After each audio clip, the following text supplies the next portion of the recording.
Polemik tudingan ijazah palsu Jokowi kini berkembang ke saling tuding mengenai tokoh besar yang disebut Jokowi sebagai dalang.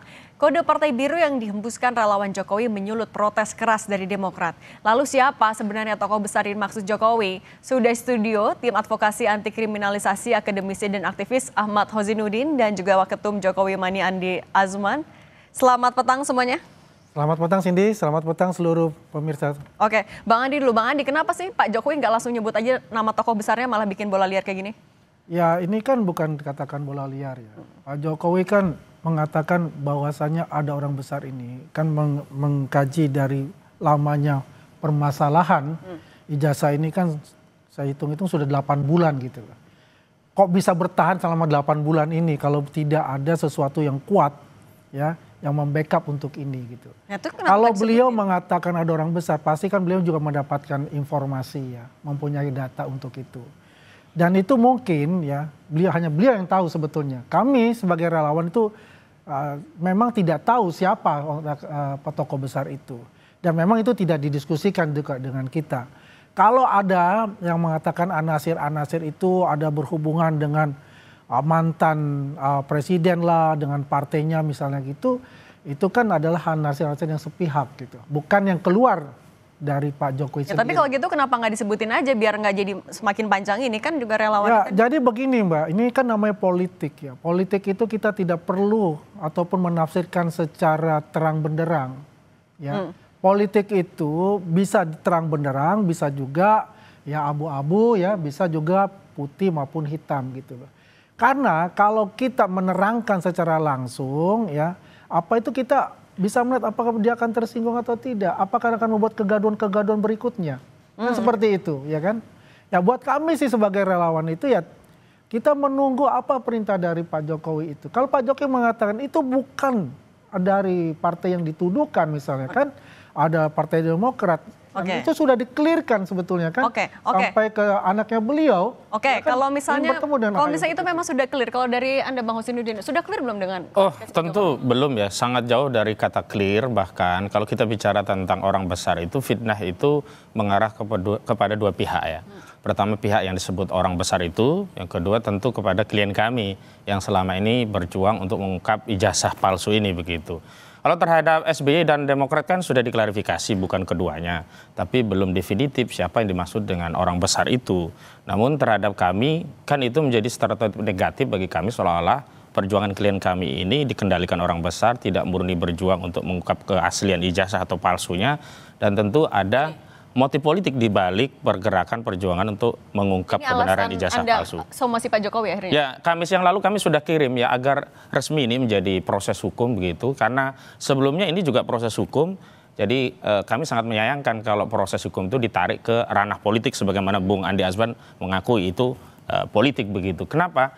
Karena kalau kita mau jujur juga ya, proses ini menjadi lama itu kan sebenarnya secara subjektif dikehendaki oleh Saudara Joko Widodo. Seandainya Saudara Joko Widodo juga secara subjektif mau segera menunjukkan ijazahnya kalau memang asli, kan tentu kegaduhan ini juga bisa lebih awal diakhiri. Setidaknya kalau masih berlanjut kan tuduhan yang bikin gaduh atau yang ingin lama itu beralih dari sebelumnya subjektif seolah-olah dari kubu Jokowi menjadi pihak-pihak yang memanfaatkan situasi ini yang tidak puas dengan menunjukkan ijazah itu. Begitu. Oke, berarti dari kalau kata Bang Hozinuddin sengaja dilama-lamain. Jadi ini sebenarnya proses hukum apa proses politik, kita akan bahas selanjutnya. Usai jeda tetap bersama kami di Kompas Petang.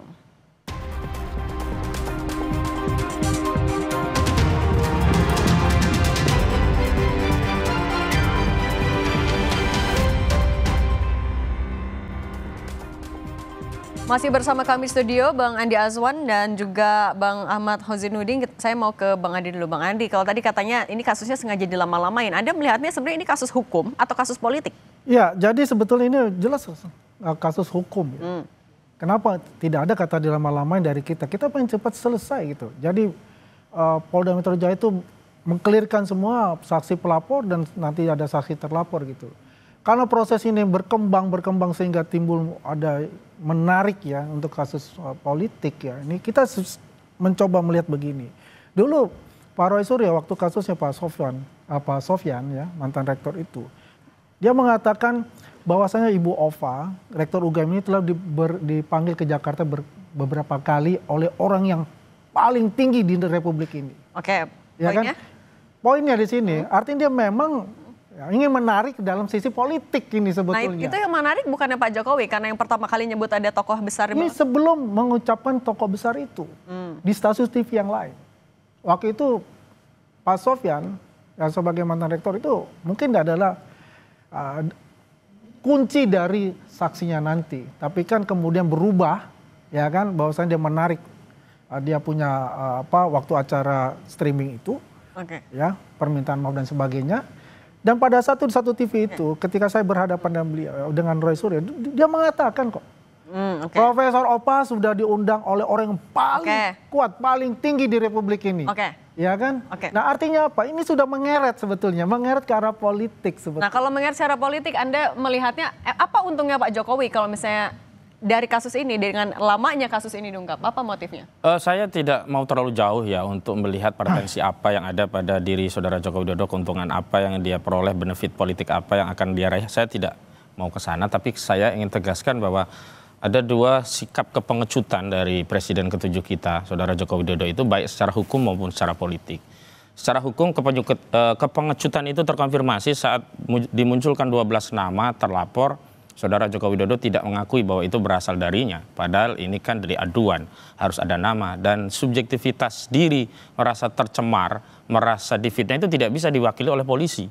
Polisi tidak bisa dia berpraduga bahwa oh ini yang mencemarkan, ini yang memfitnah. Karena ya pasal 310 dan 311 KUHP itu sangat subjektif, bahkan bisa hilang kewenangan menuntut kalau pihak yang merasa tercemar itu melepaskan gitu. Beda kasusnya kalau sudah inkrah seperti kasus Sylvester Matutina, dia harus tetap dieksekusi. Yang kedua kepengecutan dari sisi politik, di mana ya statement ada orang besar yang tidak didefinitifkan kepada siapa ini kan menjadi liar begitu. Dan tuduhan itu bukan hanya kepada misalkan tadi Pak SBY, tapi juga pada klien kami. Sekali lagi, kalau tidak didefinitifkan ini akan menjadi liar dan seolah-olah klien kami ini juga menjadi mainan orang besar. Dulu. Tadi disampaikan saya mesti jawab ini.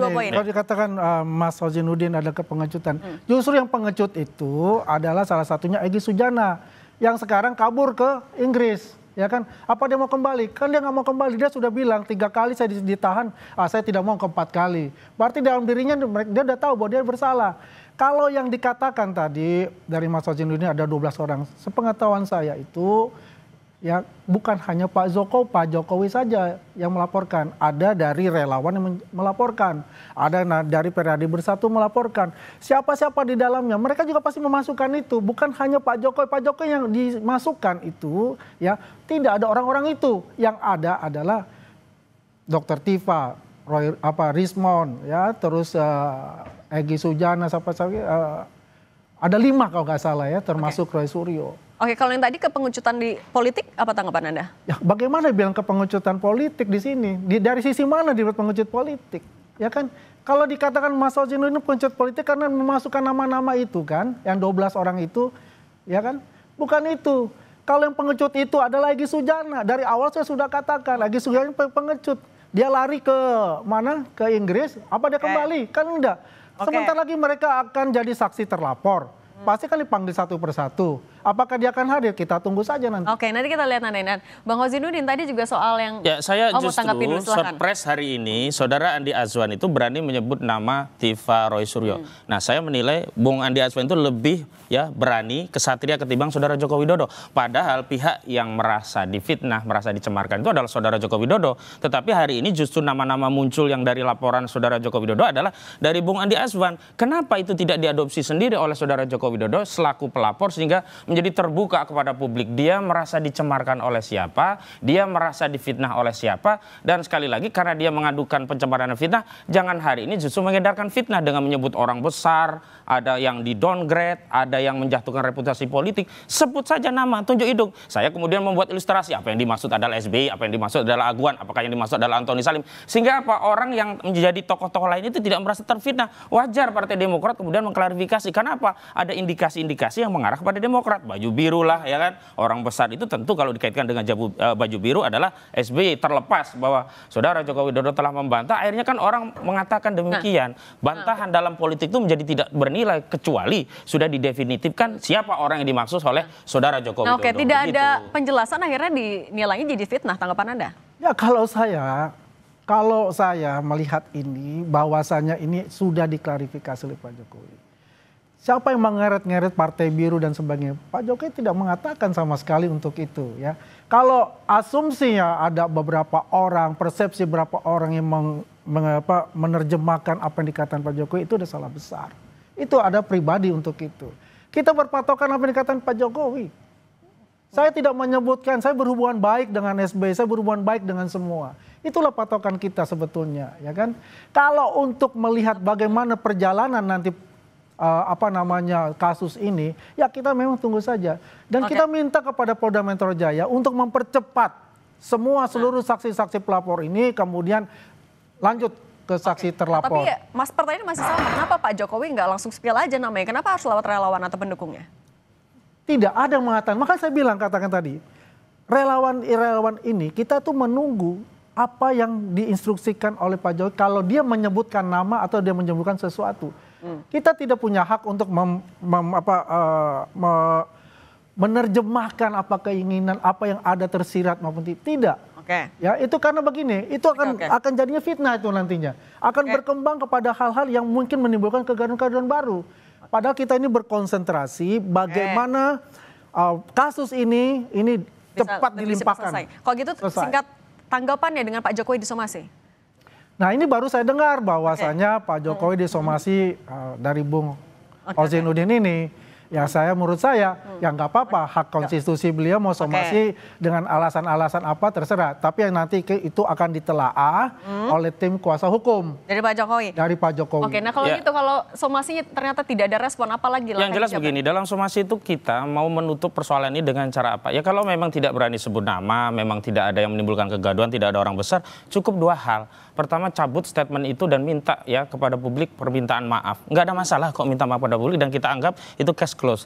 Tetapi jika itu tidak ditempuh, tentu kami sebagai bagian dari warga negara yang punya hak konstitusi, ya diantaranya kita mainkan 1365 dan ini tentu saja bisa berkonsekuensi juga ke hal-hal lain yang lucu di dalam konstitusi begitu. Dan tentu saja itu juga boleh ditanggapi oleh saudara Jokowi dan tim kuasa hukumnya. Tapi kami ingin memberikan statement ini dalam konteks untuk mendidik publik bahwa siapapun Anda, terserah atribut Anda itu sebagai apa. Bahkan jika Anda adalah Presiden ke-7 Republik ini, tetap dalam statement itu harus dijaga sehingga tidak menimbulkan interpretasi yang membuat anak bangsa makin terbelah. Oke, terima kasih kalau gitu sudah berbagi di Kompas Petang, Bang Ahmad Ozinuddin dan juga Bang Andi Azwan. Terima kasih. Aku bisa jawab itu.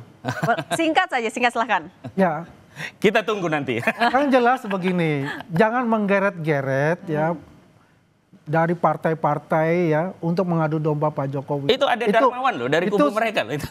Ade Darmawan bukan dari dari tim relawan Jokowi, beliau adalah saksi pelapor Peradi Bersatu. Bukan dari kubu ya. Saksi pelapor Peradi Bersatu. Bukan dari relawan Jokowi. Ya. Kita clearkan itu dulu. Gini loh, kita clearkan untuk masalah itu ya. Jangan menggabungkan bahwa tinggal sebut nama, kalau tidak minta maaf pada publik, selesai. Kalau tidak kita lanjut. Oke, kita stop dulu ya. Siap, kita Bang Andi dan juga Bang Ozinuddin, kita stop dulu.